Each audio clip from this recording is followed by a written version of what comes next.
एक बूढ़ी माँ अपने बेटे के लौटने का इंतजार कर रही थी।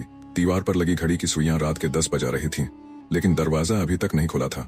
माँ की आंखें दरवाजे पर टिक गईं, जैसे बरसों से किसी चमत्कार की आस हो। तभी दरवाजा खुला और एक नौजवान महंगे कपड़ों में सजा धजा मोबाइल पर बातें करता हुआ अंदर आया। माँ प्लीज, कल मेरे कुछ ऑफिस के दोस्त आ रहे हैं, तुम बाहर चली जाना, ठीक है? माँ ने चौंक कर बेटे की ओर देखा।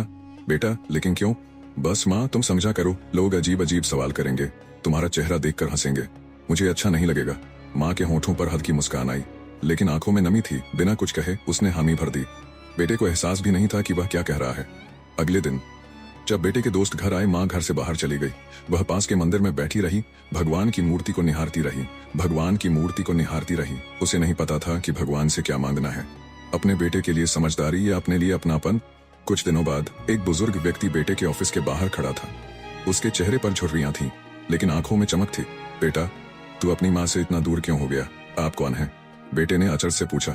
क्या तुझे पता है कि तेरी माँ का चेहरा ऐसा क्यों है? बेटे ने सिर झुका लिया। वह जानता था कि उसकी माँ का चेहरा जल चुका था, लेकिन उसने कभी कारण जानने की कोशिश नहीं की। बुजुर्ग ने कहा, जब तू छोटा था, तेरे घर में भयंकर आग लगी थी।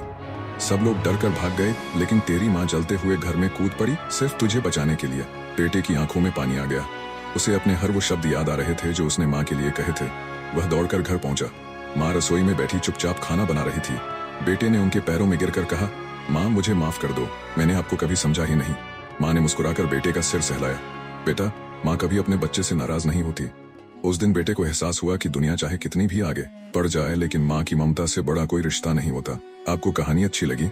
और अगर आप अपने इष्ट महादेव से प्यार करते हैं तो चैनल को सब्सक्राइब करें।